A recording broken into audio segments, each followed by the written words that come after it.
Hi, everyone. Welcome to Office Hours. If you're watching on YouTube, you can find out more about what we do at officehours.global. First hour is general discussion about media and virtual production. And the second hour, we spend a little bit more time on things that we want to spend a little bit more time on.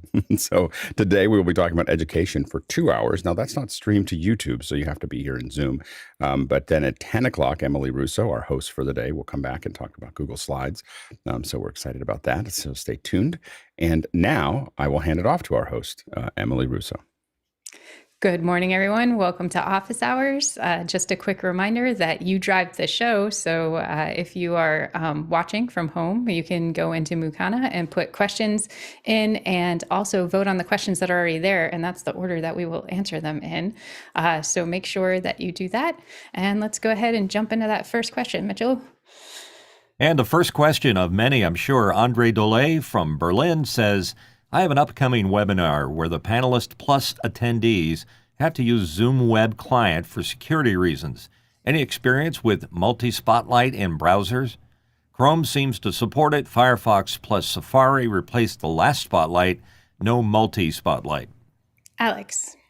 Yeah, my experience is we've had a lot of trouble with spotlights inside of the browsers, and that has been the case the whole time. It's just been, and Chrome generally is the most modern version of Zoom if you're going to watch it but you're absolutely right that Safari and Firefox oftentimes don't support some of the new features as readily as Chrome. I think that I have a guess that Zoom is spending a lot of time on Chrome. And so anyway, so I think that that's the case. What we do to do that is then we start building shows. So this is why we use our system where we're sending out a full stream and those all the graphics and everything else are generated inside of a switcher and then pushed out to the scene, to the event, rather than using Zoom's native tools to make that happen. Yeah, and I was just going to add, in case it didn't get mentioned, if your client's watching it on their laptop, they're going to get the multi-spotlight on some of those. And if they're watching from a Chromebook or another device, it defaults to just one screen. So even if you have multi-spotlight and it's showing up as multi-spotlight for other users, you have some users who may not get that multi-spotlight because it projects differently on a Chromebook. And that was just an issue we ran into in education. So, all right, next question. Oh, Mitchell, we can't hear you. Douglas Carmichael asks, for someone with IT skills, would you still recommend a pre-built NAS unit for a small studio instead of building your own? Mark. Yeah, I would recommend just going out and buying something already pre-built. I've chosen 3 here because I didn't know what your situation was in terms of operating systems and things. So we have 2 of these that we use on-site and for off-site, and they're for backing up large models. They make smaller models. The one we have only has 1 row of disk drives, and that's for Windows. For where we have a mixed systems of Macs and Windows, we use these from QNAP. They're really nice. They have Thunderbolt in them. They connect and work really quickly. And then for something smaller to put on a desk, these are also Thunderbolt 3, and they work really fast, probably 800 to 1,000 megs read-write. So those are 3 for you. Jeffrey?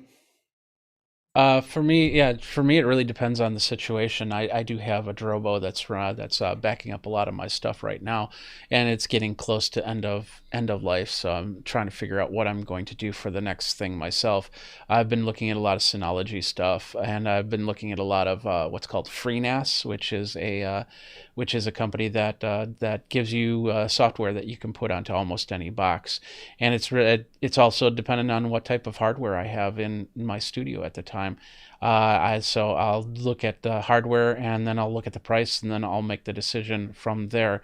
But my biggest factor is that it's got to be able to take not only spinning drive media, but it's also got to take static SSDs and NVMEs, because I want to have that hybrid back and forth, so I can bring in a drive to copy it over and then and go from there. All right, Peter?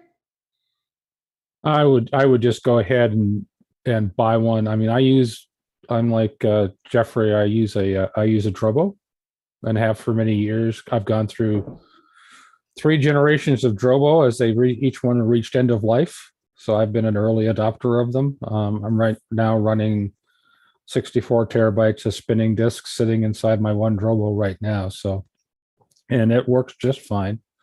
I would stay away from building your own. I mean, I have IT skills. I've been in the industry for 43 years now, but why do I want to build something when I could buy it? I mean, it's just, I don't want to support something I don't need to support. I have other things to worry about. John? I have some experience with storage spaces direct with Windows, which actually you can build a pretty decent NAS with. And you're not really building it yourself. You're just kind of throwing drives into maybe an existing server that you already have. Something to consider if you're looking at anything else. And Paul?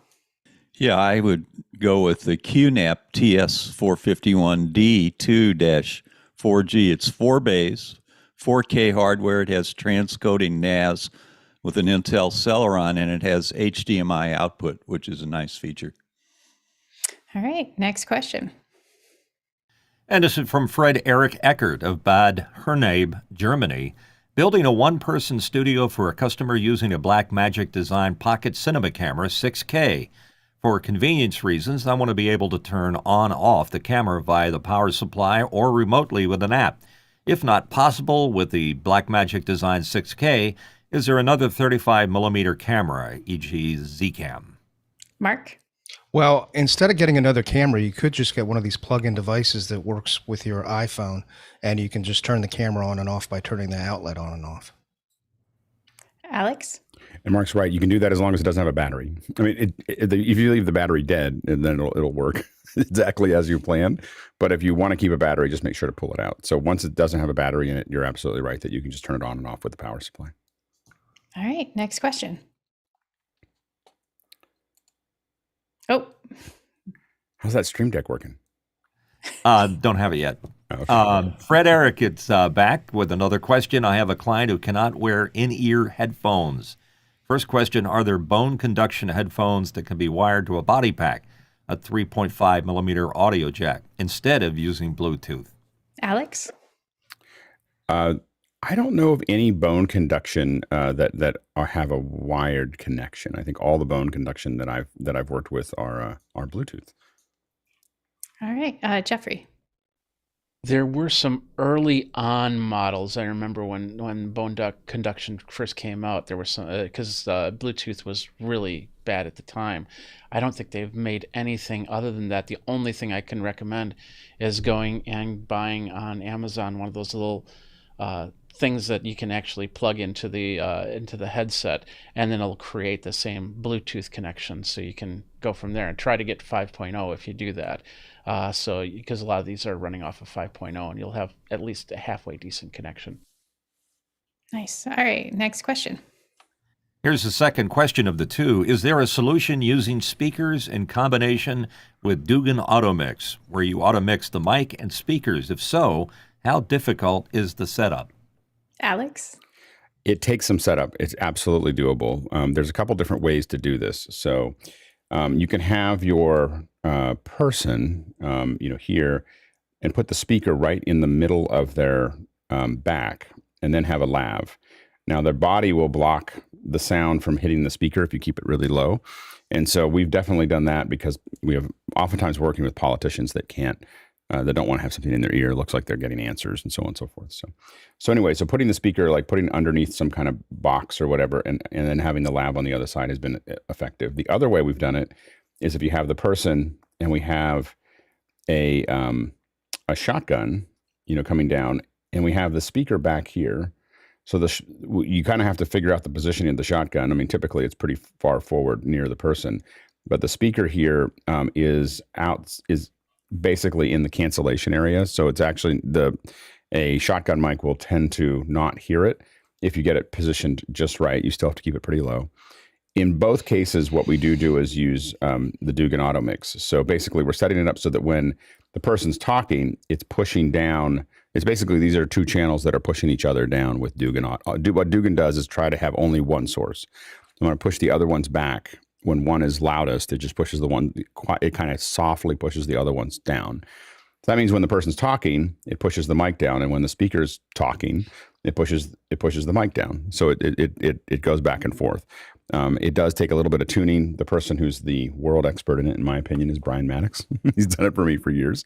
But it definitely is, those two positions have worked pretty well with the microphones and with speakers. All right. Next question. John Wallace from Pontiac, Michigan. Does anyone have any experience with renting a cell on wheels, cows, for a large event? I will be supporting a large on-site in May where this may be needed to provide quality cell service where the venue cannot provide a great Wi-Fi experience.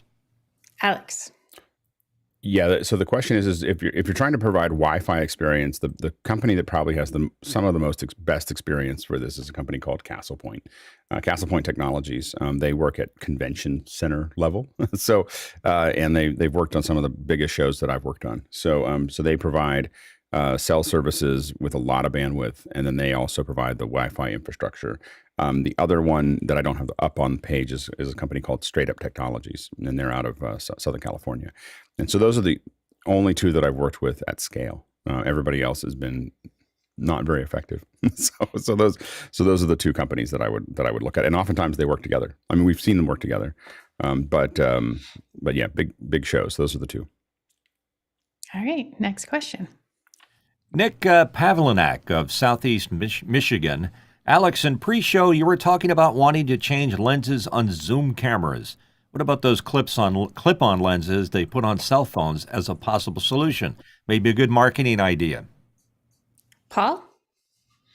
Yeah, obviously the people who go to the South by Southwest trade show think those are a great marketing idea because they give them out right and left. And I have like a whole bowl full of them, but they don't work very well. They're pretty cheap. I think occasionally I got a quality one, though. I don't know who makes it.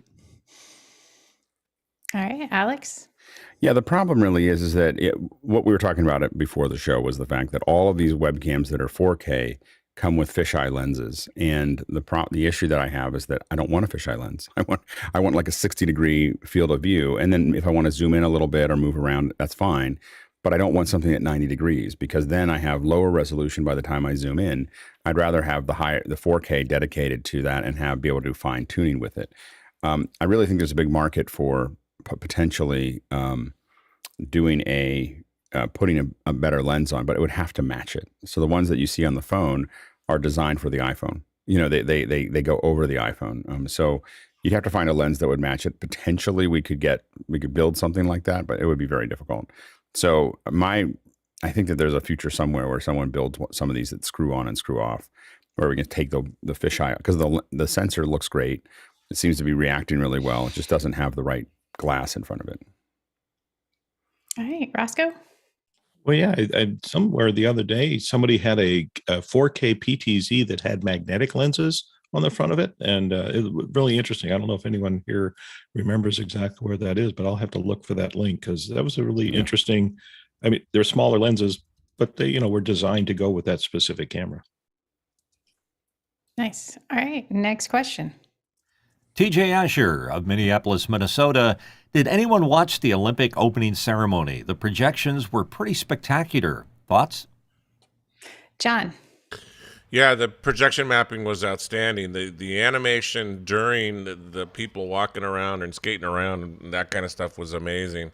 The only disappointment was the lighting of the cauldron and the mini cauldron of Spinal Tap Days of Stonehenge. It was ridiculous. Paul? Yeah, I just watched bits and pieces of it, but what I did watch was Nathan Chen do his routine as part of the team ice skating competition. It was just spectacular. I'm just amazed at how he is on the ice. He does these double quads. In other words, he jumps in the air, spins 4 times, and then he lands and he spins another 4 times. I have to let that rest for a day before I watch the opening ceremony. It was just such an impressive performance. I hope he does well. Yeah, it was. I watched the opening ceremonies. We were talking about it a little bit in pre-show, and I thought the projections were done really, really well. Like John was saying, like they had like ice skaters going across. They weren't really ice skaters, but the snow would move with them and make a pattern, and then the pattern would turn into something else. So I thought the projection was really cool. But they built up the cauldron, and then they were like, "Oh, it's going to be spectacular. You're going to see it." And all it was some snowflakes and a torch, and so that was a little bit of a letdown. But I think overall, it was a nice opening for the Olympics, which is something I'm not that into anymore. Roscoe. You mentioned those ice skaters, and I thought that was interesting. I was trying to figure out whether or not the ice skaters were choreographed to match the graphics, or if somehow there was some sort of a graphic that actually was tracking the ice skaters and projecting that image on the ice. I thought that was an interesting effect. I was actually wondering that about the kids, because the children running around with the ducks or the doves, Yeah. the lit doves, when they moved, the sprinkling of snow would follow them, or whatever it was that was following them. And like one kid went the wrong way and the light stopped for a second and then followed them. So like it paused for a second when the kid went the other direction, but I don't know. It was kind of cool. Yeah, it was just a question of who was tracking who, Yeah. So but it was a great effect. Yeah, I thought it was nice. And I think the lights were the same. The lighted doves had that same technology that like the Coldplay bracelets did. I don't know if you guys are familiar with like the Coldplay gave out bracelets and I lit up the entire stadium a certain way and went with the songs. The doves did the same thing. They all turned off at once. They turned on and sprinkled and blinked and did things at different times. And it made a kind of cool introduction. Alex? $8 a bracelet. In case you're wondering, those bracelets are $8. I have them.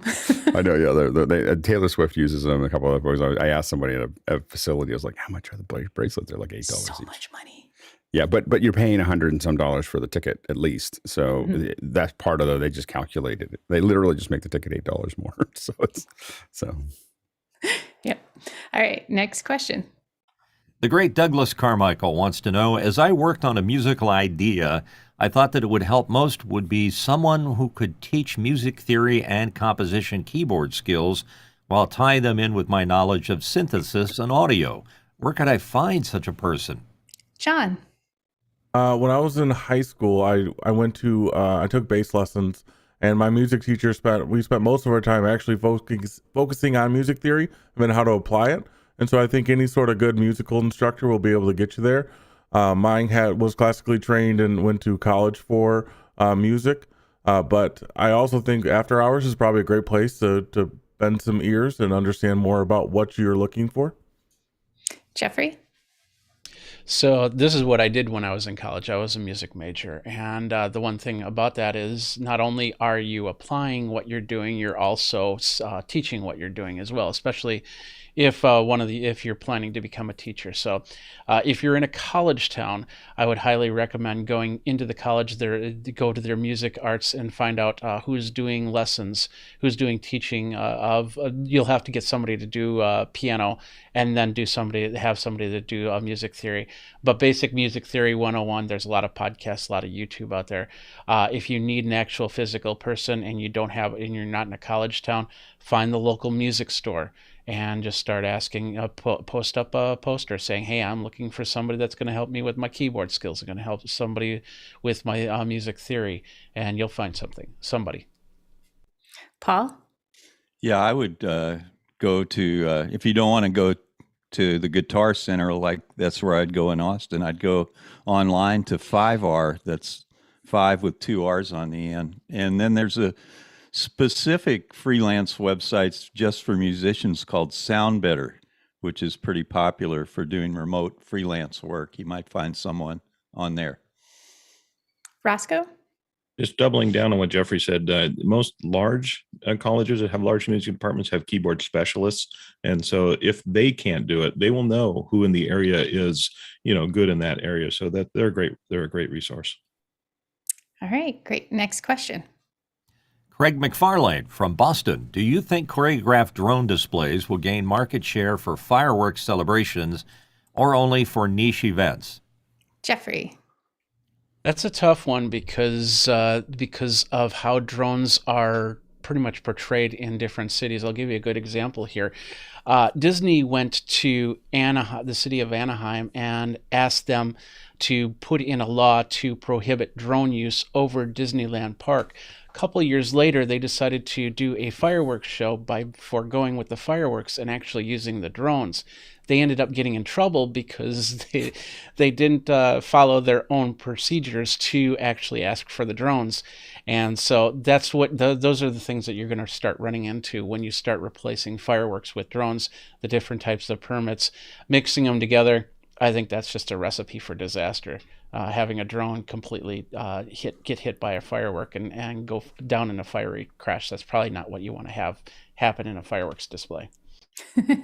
Reminds me, this week they had an eagle in Australia snatched one right out of the air, the drone. It was huge. But anyway, Alex. If you ever do a search for YouTube for a drone flying through fireworks, now that's a good mix.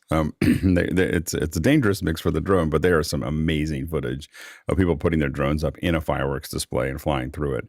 I wouldn't do it with my drone, but I'm glad that they did. But I think that I will say that for some communities, the automated drone fireworks, or whatever they want to call them, light displays, are amazing. And I think that you could definitely use them in some areas. I think there's a certain level of tradition around New Year's and around 4th of July in the United States that would probably be difficult. But I do think that they're, less smoke and all kinds of other things. I think you'll see them in other places. I've seen Australia use them a little bit to really great success. So I think there's a lot of really cool things that can be done with them. There are places that you can't fly them, as Jeffrey said. For instance, you cannot do fire. You still have to stick with fireworks with Major League Baseball. You're not allowed to fly a drone anywhere near it, like ever. So not that I've had to deal with that recently. Anyway, so that is so you got to. So there's a lot of limitations to where you can put them. Yeah, Jeffrey. There are a couple cities that are working with drones as cleanup as fire. So if a firework goes bad, that they can fly the drone to the place to inspect the area to make sure that additional need is not needed, and I go from there. Yeah, I said that. I don't know why, but the whole point is that they're using them as EMTs in a way. Yeah, they definitely have potential for providing services. It's just like you have to get a whole license just to have one, and you have to have a flight plan, you have to have all that. But these big event ones can be really cool. Chris Clark mentioned too, like less anxiety for the dogs and other animals. And I suppose in high fire risk places, like if you're in California and it's the 4th of July and it's been a very dry season, you probably could, advocate for having that. But anyway. All right, next question. Greg is back. How do you curate links, bookmarks? I'd like to hear both tool and your process philosophy. Alex. I think it's Craig. I think I have a horrible process. I just drag things in Chrome. I just drag them to the bookmarks. I just constantly, that looks cool, and I drag it because I find that if I make it any more complicated than that, I don't do it. And so anything I find remotely interesting, and then I go back and start trying to figure out where I'm going to put them and everything else. But mostly it's that I just put them in just literally my bookmark thing is hundreds deep, but at least keeps it from me having to do it. So I'm probably not the best example, but I do that a couple times a day because it's just, otherwise I'll lose them. Paul. Yeah, I accumulate bookmarks during the day, and I might have 20, 30, 40 bookmarks. It's crazy. So what I do is if you're in Chrome, either on a Mac or a PC, just take your cursor over to the plus sign to the right of all your tabs and right click on it. And then it will come up and say bookmark all tabs. And when you bookmark all tabs, then you've got all your bookmarks. And then what I do after I do that is I close all my bookmarks except for one. And then I have a little drop down, and then I can go back through my bookmarks without taking up an excessive amount of memory. And then you can move those tabs or those bookmarks around in a bookmark bar. Be sure to show your bookmark bar so you can see all your bookmarks. That's it. Well, as an educator and someone who had to share bookmarks a lot and do a lot of research and still do. I use the bookmark bar and folders on my bookmark bar. So like I'll make a folder for a project I'm working on and I'll name it something. And then everything that has to do with that project, I just drag and drop into that folder on my bookmark bar. Same with files, because if I'm using my files, I'll bookmark them in that folder too. So when I want to open something quickly, I can right click on that folder and it'll say open all tabs. And you can open all the tabs in that folder all at once. So first thing in the morning, I have one that says check-in. Do that. My email comes up, my Slack comes up, whatever else I'm using that I need on a constant, my timekeeping sheet, things like that, that all opens up on one window. But when I'm sharing bookmarks or I'm putting together resources for people, I use Wakelet because it has if you're using Chrome, there's the heck is it called? The thing in the corner, the top extension. There's an extension you can get. And you just when you're on a page, you hit the W and it'll ask you which Wakelet you want to share it to. And you can share it to whatever Wakelet you want. And it just drops it in there for you. But Wakelet also has the ability to add text and change the layout. So you can make sections. You can make it look like a Pinterest board if you wanted to. It could just be a straight list. And it's easy to share. It has a really short URL that you can then share with other people, or a QR code, and people can get your resources quickly if it's something that you need to pass along. But I don't do that to all my bookmarks, just the ones I need to give to other people. Roscoe. Variation of what you all do. I only have about 5 folders in the bookmarks bar that I actually manage or keep track of the bookmarks or organize them in some way. And they usually have to do with financial things or health things or that kind of stuff. Everything else just becomes an archive to the right. I don't pull, I pull stuff forward and put it in the, those 5, or if it's important, like you say, I make a folder and temporarily pull it forward to where I actually can see it. Everything else just becomes an archive to the right. And because I leave it where it was originally, if I need to find it, I can usually go back there or do a search and go back and find it. And Nigel. Yeah, about 20 years ago, I decided how I wanted to store on my local laptop or my local machine the stuff that I go through every day. Particularly, I do it by year. Then within the year, I break it down into different subcategories. At work, I have other subcategories. The only point of this is I try and make my bookmarks appear to be fairly similarly organized to my file system. So I know that I have a consistent approach to how I store things. And about once a month, I go through my bookmarks and make sure they're clean to that. So I always sort of know that if it's a work thing and it's about this, I know where to find it. The only difference for me is I have a daily read bookmark section, which is about 15 sites that I touch every day. And I don't put stuff in that I really don't want, and I throw stuff out if I'm really not reading it.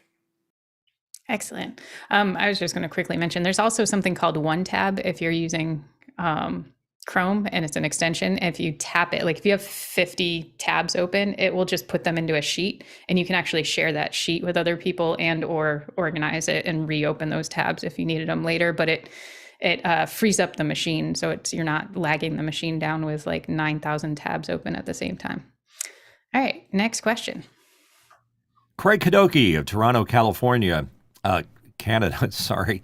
Building an animated graphic to use in an ATEM 4ME 4K as a media player clip. What is the best format to use? Alex. You want to use target files. A target sequence is the best way to do it. The ping will have issues on the edges, so especially if you're using motion blur or something like that. So you want to, and it has to be a separate alpha channel. Not a separate alpha channel, but you want it to export with an alpha channel. It has to be pre-multiplied to black. So in the RGB channel is your graphic pre-multiplied to black, with a matching alpha channel being exported. And the only app that does that really well is After Effects. You're welcome, Mitchell. So it's the only way to get it out is and even if I animate it somewhere else or put it together in motion, I'll still take the QuickTime 444 file into After Effects. It's one of the few things I do with After Effects is I render out GGA files. Mitchell? Nothing beats that pre-multiplied black there. I'm kind of thinking that if it's anything like Hyperdeck, and I don't have familiarity with the 4K, make sure that they're all the same file format, same rate, same TGA file. They're if all that's- frames. They're okay. Yeah, so they're all frame. They're all so the TGAs are all frames, not movies. So it's different. Got it. Understood. Yeah. Because it's a frame sequence with alpha channel. I really wish that you could use straight alphas as opposed to pre-multiplied. My sensibilities as a 3D artist that has done lots of compositing is that pre-multiplied is the devil. but you can use it for one layer. If you start stacking layers up like I do, pre-multiplied's got some issues. Anyway, but that's the pre-multiplied is what you have to do. If it's not black on that background, it will because it doesn't punch the foreground out. That's the problem. It saves Blackmagic a cycle. There's some little bit that they don't have to pay for because they didn't do the other part. All right, next question. Next question from Craig Kadoki of Toronto, Canada. Anyone using a Streamdeck on the Raspberry Pi? How was that set up? Jeffrey. I did a setup a few months ago. It was a little bit. If you really know your Linux, it's not going to be that difficult to set up. You use a thing called the Streamdeck UI program, which I believe is on GitHub, and you can put that together. There's also a StreamPi, but I don't think that actually goes to a Stream Deck. It turns a touchscreen into a Stream Deck from there. But the program works okay. You bring in the companion module, and then you can control it, any other machine with that, which is what I would really recommend that you would do with it, because there's not too much programs you can control on your Raspberry Pi because you're running out of resources at that point. All right, good answer. Next question. Next question from Fred Eric Eckert of Bad Hernay, Germany. The alternative noise reduction tool to NoiseAssist from SoundDevices is CEDAR. There is a software plugin solution available from CEDAR. Can you install that plugin on a live audio mixer console, e.g. a Behringer or Yamaha? If so, which ones? Alex. Yeah, it's a typical plugin, VST, etc. Plugin. There's a couple. There's one that's designed for real time. And other ones, I think you need a software tool. You have to run it through a piece of software that's going to run that. I don't think you can run those on most ones. You may be able to run it on Waves, but I don't think you can run it on most kind of standard hardware mixers that I know of. The only hardware mixer that I know of that will support CEDAR, I believe, is SoundDevices, and they have their own. So, Paul?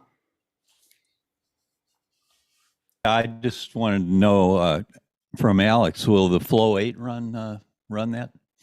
I do not know. And I don't know enough about the Flow 8 as far as how does it support VST plugins? I think it does, but I'm not sure. If it supports That's why VST, I was asking. I don't know. Yeah, if it supports VST, then it should be able to do it. Now, there's two plugins there. There's one that is designed for real time. You'll see it there, and it says for security. So the only thing that concerns me is that means it's not as high quality. Like it's there for audio surveillance, which is what is really the DNA of CEDAR. so anyway, I don't know whether it would be show quality. We'd have to test it. All right, next question. And from Fred Eric again, Omniscope is great software tool for analyzing and monitoring the video signal for a live event. Which available software do you recommend for audio? Alex? Which available is the hard part there. So the one that many of us still prefer is Spectre. And if you bought Spectre at some point, you can get Spectre to use. But if you don't have that, then the next best one that I found is it's called Sonic Atom. And if you look at this is a couple windows from a Sonic Atom. What you're seeing here is, I mean, there are a variety of different. These are kind of managing these levels. This is what they call it something. I think they call it correlation. We usually call it a leisure zoom meter, and that tells us that right now you can see that I'm in mono when it's straight up. If I see it going out like this, it means it's stereo, and if I see it going that way, it means I got a polarity issue. So anyway, so these are a handful of little graphs. They have more of them. You can kind of figure out how you want to lay them out. But on a Mac anyway, that's been the best one that I've had that gives me the most flexibility. John? Coming from live events, I've always used Smart. at front of house. I mean, you can Okay. speed and reference signals as well. It's obviously going to be much more expensive than, but you can get close with several different software suites. But Smart is what I've been using for tuning systems for years. Yeah, and I will say I didn't think of recommending Smart to someone, but you're absolutely right. Smart is by far the best, out there to. I think I'm on V8 myself, so yeah. But it's a incredibly complex and deep piece of software for managing audio. All right, next question. And Fred is back again. He asked, which small live audio mixer can run Dugan? Anyone? I believe that the X32 runs it. You can run it. I think they were calling it Dugan style auto mix, and then there was a lawsuit or a lot of upset and back and forth, and then now it's Dugan. So I think so I believe that the X32 has a Dugan auto mix. I think it's limited to 8 inputs, eight of your 8 channels of Dugan. But it does support. I think that's the smallest mixer I know of that does Dugan auto mix. Inboard, of course, you can get outboard Dugan auto mix. In fact, you can get a Dante Dugan auto mix. It's 64 channels of Dugan with just Ethernet cables. And now it's like $6,000, but it's a lot of Dugan. John? Yeah, the X32 definitely does it. Some weird limitations. This has to be the first 8 channels that are plugged into the board. So that can be a little, that's different than I ever patch a board. Just be aware of that. Plus, Waves LV1, you can run Dugan. And that's a pretty small, lightweight system. More expensive than the Behringer, but definitely small and lightweight. All right, next question. Ryan Rademan from Chicago, Illinois has a question, and it's thoughts on the future of Peloton, specifically to content, subscription service, community of users. Jeffrey.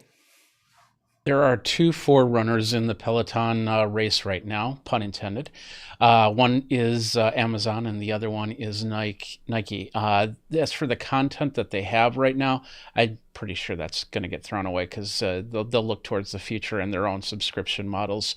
And I know on the Amazon Live side, there's a lot of fitness people that are really excited if that does get onto the Amazon side, because then they'll start doing Amazon Lives of course, using the Peloton equipment from there. And then, of course, the subscription model would probably then get fused into their Amazon Halo, and which is their efforts into getting into healthy watches and things like that. Nike also has a very healthy line of fitness trackers and stuff like that. They probably would keep the subscription model, it most likely, and then move it all over to their systems. So that would be the best choice for keeping everything exactly the way it is. But there's still going to be a lot of problems with Peloton. Especially, we had a store open right before the pandemic here. I have a feeling it's going to be closed by this summer, and they're going to go through a lot of hard times before they can finally find their footing again. Nigel? Yeah, I think Peloton had first mover advantage here in what it did, but it's, I think, lost that first mover advantage. I think the control point's going to move away from the device, which was what Peloton really had, into the subscription, into add-on products. I would add Apple into this. I think Apple is going to be a fairly significant player here. I think the bundling of the Apple Fitness stuff into the Apple One package is not a mistake. Again, Apple will never have the best of everything, but the combination may be a better solution. So expect to see third products at some point that allow the rest of your equipment to work with that. Alex? Yeah, I think that Nigel's right, that there's going to be some integration between not only bikes, but also your workout. People have tested the water here. Nautilus, or what now is, what do they call them now? Bowflex, but Bowflex / Nautilus. I'm old enough that I know that it used to be Nautilus. Anyway, so they are,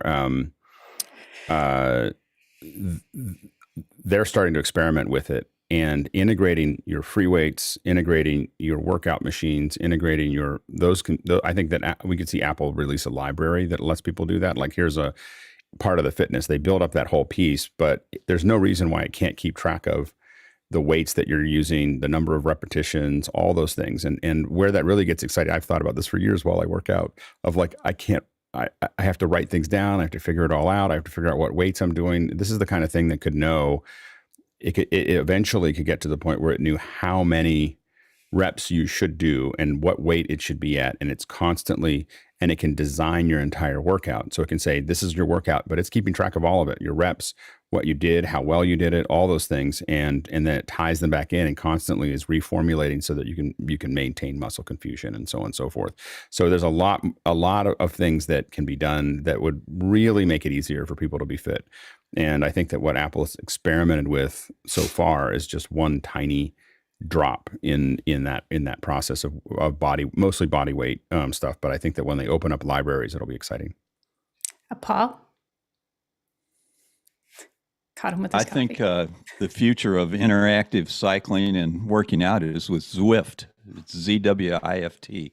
And they have, I got one, you can just throw it on your bike, on the back wheel of your bike. And then they have realistic simulations of all the major cycling races all over the world. And most of the premier tour runners like Lance Armstrong and all the other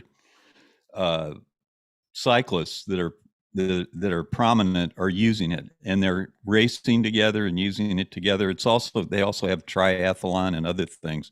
Very social, very effective, and very realistic. When you set it up, you get really great simulation of different courses. Yeah, and I was going to say that to Alex's point a little earlier about the Apple and the all-in-one. So my Apple Watch, I use my Swim Pro.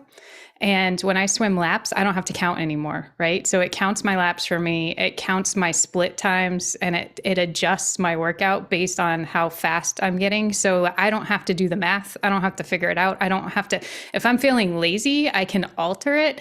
Like, how many repetitions I'm going to do of something like before I get in the pool. But if I get in the pool and yesterday I swam hard, it's going to make me swim hard today, but it's going to put different intervals in to make me swim differently. And it's kind of interesting to see all that feedback coming in through the watch and then getting a spreadsheet of it and being able to see it all. And I thought to myself, the same thing Alex was like, this would be really cool if it did it when I'm upstairs in the gym and I want to start lifting weights, like, because I hate the clipboard. Like, I forget to write stuff down. And then the next day I'm like, no, this is too easy. I know I did this harder last time. Like, and it just like, what, do I have to put this one up? Like, it just gets really confusing and hard. And so that kind of integration, being able to do that with a watch or a program that'll, integrate and go, okay, today's a leg day because you swam yesterday, you're going to do this activity.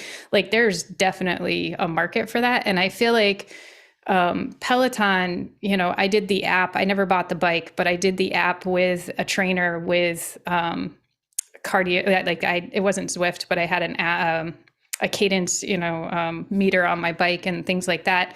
I got pretty good workouts, but the social aspect of it was what made me show up every morning, like seeing the same people, having my name called out, even if I wasn't on the board with all the information as far as like if I'm pedaling hard enough or not. But I think looking forward, I think Peloton dropped the ball as far as like they could have continued on that path if they had opened up to more integration with other people. And they started adding in those things like the weights and all that stuff slowly, but like, I don't know, it felt like it lost its momentum. And then with all the negative TV integrations, product placement or whatever, I don't think that really has anything to do with like people buying in or not buying in. I don't think people are going to associate Peloton with heart attacks, even though it showed up twice on TV like that. But maybe I'm wrong. I'm not in marketing. So, Alex? For 30 years, I've only wanted one thing out of my bike, and that is, or almost 30 years, is first-person shooter. Like, I would get into such good shape if I could bike around, if I had triggers on the end. Just imagine going through streets and riding around, and you had to bike faster and slower and turn hard and everything else. And I'm just surprised that someone hasn't done a first-person shooter on a exercise bike. A whole bunch of us would be just in incredible shape. All right, Jeffrey? While they don't do, I think, first-person shooters, they do have VR bikes out there, and I don't want to go. I just get bored. I get bored of the mountains and the things. I was just like, but you could probably play Unreal. You could probably do a first-person shooter on those same bikes. You just have to make the adaptions. Just no one's done it. That's the point. No one's done it. All right, Paul Wallace.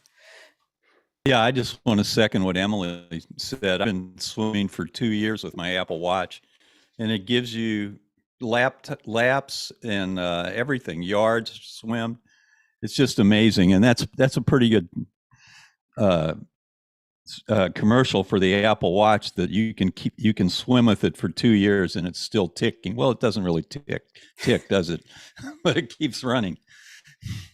Yeah, actually, just to follow up, I don't really like the Apple just tracking my swimming, because when it tracks my swimming, it skips if I do certain drills. Like, it doesn't realize I'm doing drills, whereas like the My Swim Pro has the button. The only problem with that is that they haven't made it so that it can be waterproof and you can like do something, interact with it to like set off your drill. Instead, you have to like turn off the waterproof, wait for it to spit out the water, open the app, change the drill, and then close it again. But they're working on it, I think. At least that's what they keep telling us.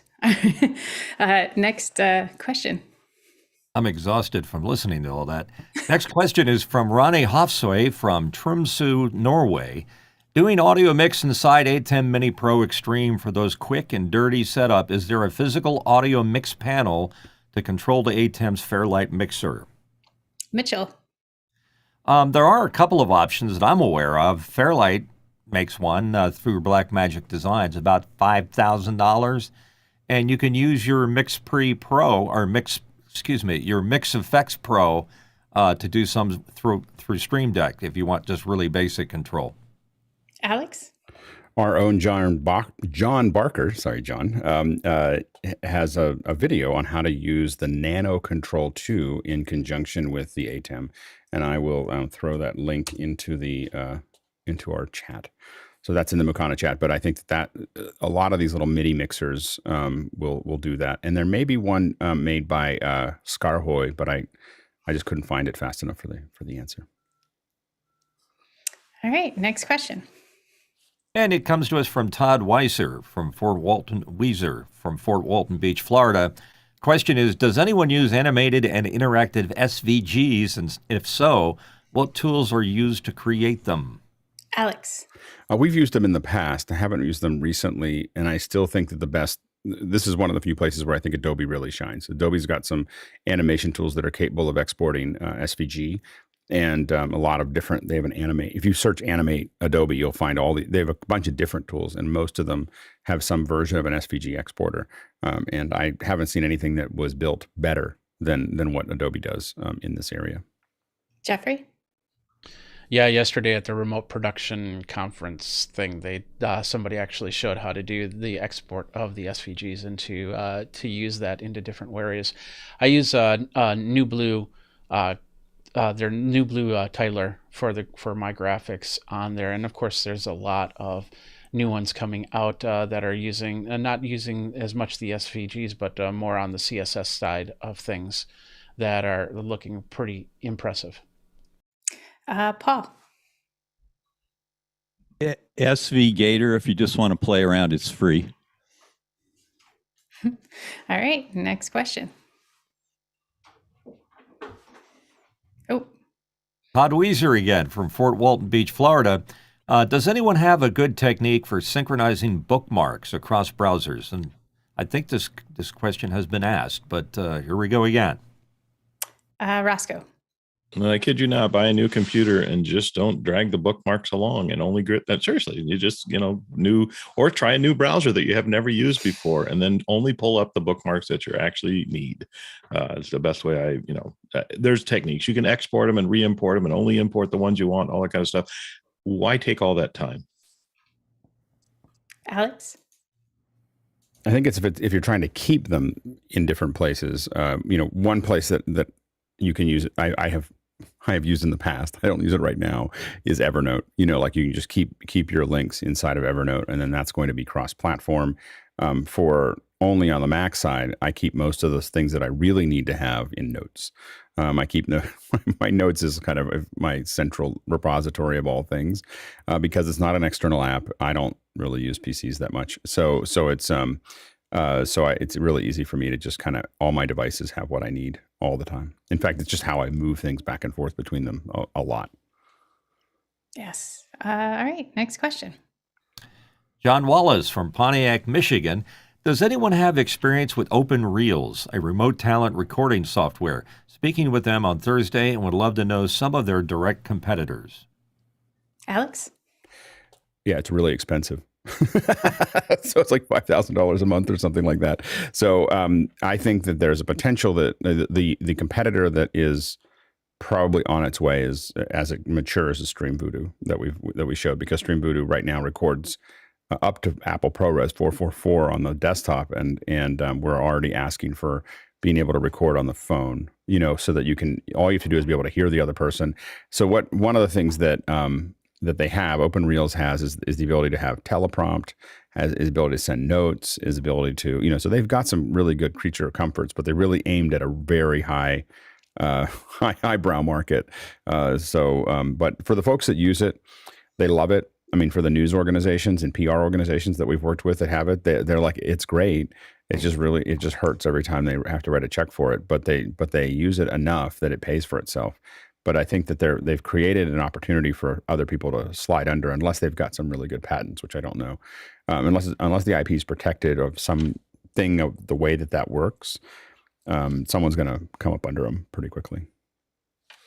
All right, next question.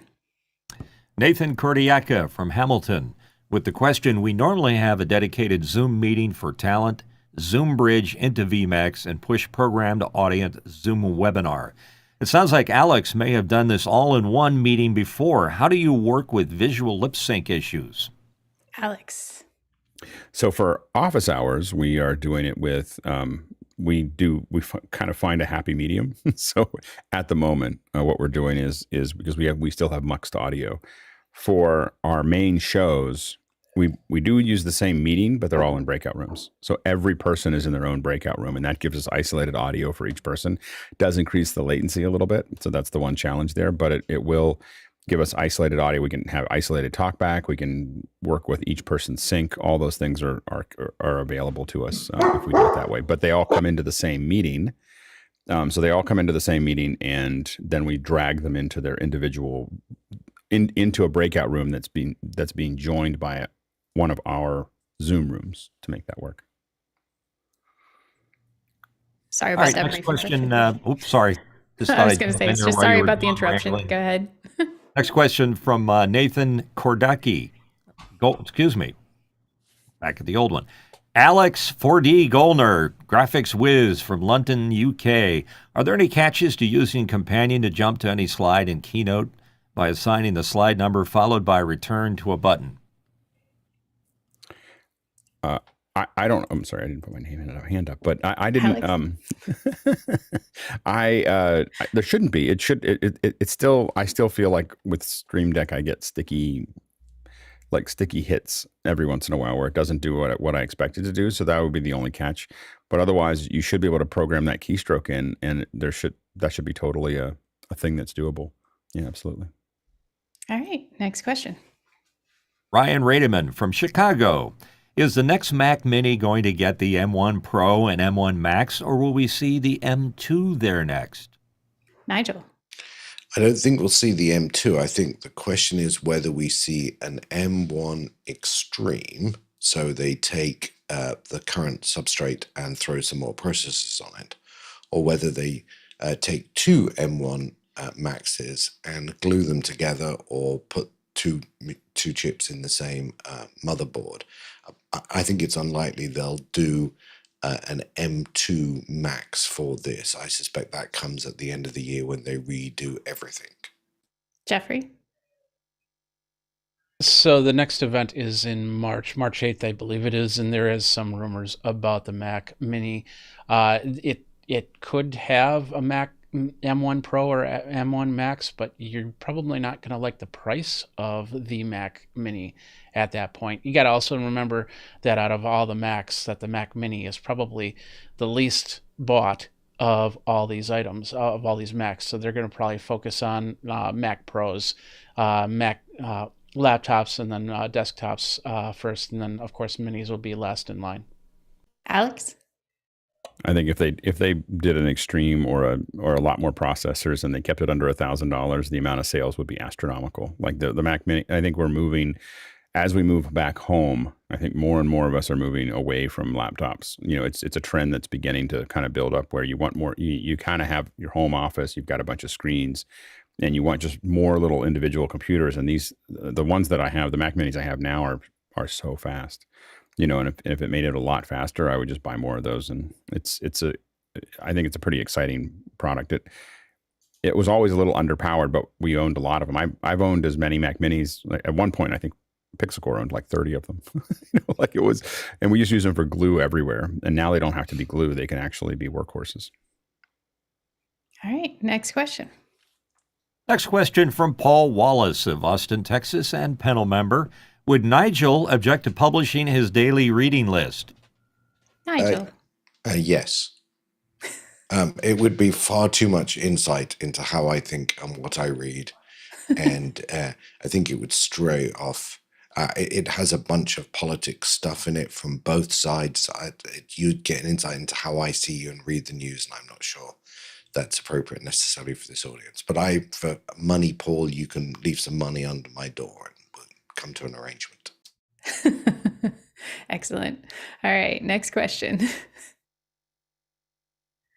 Next question from John Snyder in Reno, Nevada. Is the spirit of education hour, what is something you have learned from your time with office hours? Mitchell. Every single day. Every time I come on here, there's something new to be learned. Nothing specific, but everything that relates to the media and the business, I pick up an extra little nugget of information, and it all gets stored up here. Alex? Yeah, beyond kind of to build on what Mitchell was talking about, beyond one simple thing, I feel like there's just a wisdom of understanding where things are right now and little fixes and little bits and bobs of things and how to make those work. And I just feel like there's a certain wisdom that all of us get from being here every day. And it's kind of amazing. Absolutely. Jeffrey? Well, I just learned about SVGator, which is a pretty cool website right there. But for me, it's about how things change. You know, you could sit there and think, okay, I've done this before. That's great. But then somebody comes in and says, hey, we do it this way. And you're going, wait a minute, I've never thought of doing that, and then all of a sudden you're just going down a brand new rabbit hole and spending the day trying to put something together like I did a couple days ago. Nigel?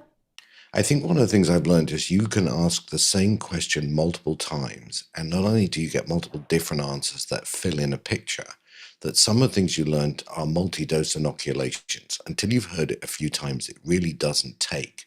And I think one of those things for me is that audio seems to be infinitely harder than video. It is. Paul? Yeah, I learned so many things. Not only do I gain new knowledge, I learn about the processes of the people on office hours and how they go about their doing things in their industry. One of the things I learned about 4 days ago was synergy. And now I've got all these monitors surrounding me and one keyboard and one mouse. And I can copy and paste from one computer to another computer and move my cursor seamlessly just around this vast array of monitors around me. My only regret is, why didn't you guys tell me about this a year and a half ago? How can we go back in time? We did, and Paul. learn something We like did. that We did. needed back then. You just missed that day. John? I think it's just so important how a community can really come together and realize how much knowledge there's across all of these different people and how it's going to play into like things I'm doing at work, things I'm doing at home. How do I start shifting these things to become better at any one of the things that I'm doing? Just this week when Alex spoke about how attention is, and I started looking at how we produce a weekly webinar and how really static it is, and realizing what the drop off is and started digging into those metrics, it really started changing how I'm thinking about producing events going in the future. So just little things that trigger your mind, and then you can start digging in and then really get really deep, and then go into after hours and have a deeper conversation around it. Makes it even more immersive. And something I've learned, which I didn't really learn, I just think we you guys have proven it, is that you constantly have to be willing to be flexible to move forward. You can't be stagnant. You have to listen to other people and go, oh, that guy's doing it better. I don't, I'm not up to date on the most newest gadget or way of process of doing something. You may have been yesterday, but then today there might be like, oh, they updated this app and now it's better if we go that way. And so just constantly being open and flexible. We do that in education all the time, but like seeing another community do it and being part of that community is definitely a plus. So, all right. Well, that wraps up our first hour. We are going to say goodbye to YouTube. So bye, YouTube. If you'd like to join us